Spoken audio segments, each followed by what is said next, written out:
Sahabat Kompas.com, beredar kabar bahwa Terawan Agus Putranto diberhentikan sebagai anggota Ikatan Dokter Indonesia atau IDI.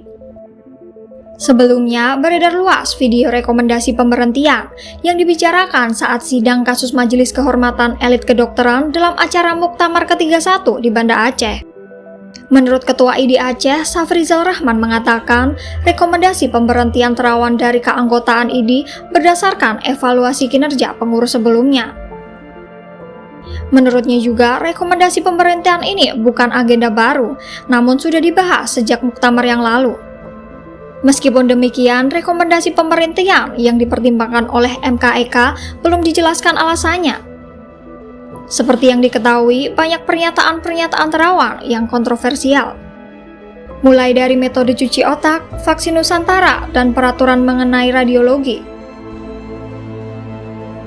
Untuk terapi cuci otak yang disampaikannya pada April 2014, Terawan mengaku inovasi terapi cuci otak yang dilakukannya dapat menyembuhkan penyakit stroke. Tetapi hal ini mendapatkan pro kontra dari banyak pihak. Para ahli menyebutkan metode yang disarankan oleh Terawan tak dapat mengobati stroke karena hanya alat diagnosis saja. Profesor Dr. Ilham Utama Marsis juga sependapat dengan hal ini. Ia mengatakan setiap teknologi dan metode pengobatan mesti melalui uji klinis. Namun menurut Marsis, metode dan teknik yang diterapkan Terawan telah teruji secara akademis. Namun masih perlu uji klinis dan praktis jika ingin diterapkan kepada masyarakat. Vaksin Nusantara yang sempat digagas oleh Terawan yang menuai polemik di masyarakat. Banyak pihak yang mengkritik vaksin ini, seperti ahli biologi dan biologi molekuler Inas Atma Soekarto, epidemiolog Pandu Riono, hingga Ketua Satgas COVID-19 Idi Zubairi Jorman. Badan Pengawas Obat dan Makanan juga menilai pengembangan vaksin Nusantara tak sesuai dengan media dan juga kaidah ilmiah. Selain itu, juga banyak kejanggalan dalam proses penelitiannya.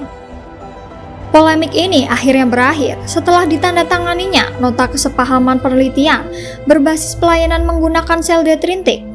Sel ini dinyatakan bersifat autologus sehingga dapat digunakan sendiri. Terakhir, Terawan juga sempat ramai membicarakan mengenai dokter obgyn dan dokter umum yang tidak memperbolehkan melakukan USG pada 8 Oktober 2020. Tak hanya masyarakat, namun pernyataan ini juga menuai reaksi dari 30 himpunan dokter.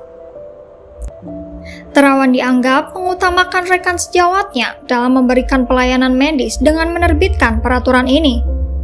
Aturan yang telah ditandatangani Terawan juga ditentang banyak pihak, termasuk 41 organisasi profesional dan kolegium. Dalam aturan tersebut disebutkan bahwa harus ada dokter spesialis radiologi untuk melakukan layanan radiologi. Jika tidak, kewenangan dapat diberikan kepada dokter spesialis lain, itu pun harus disupervisi oleh dokter radiologi.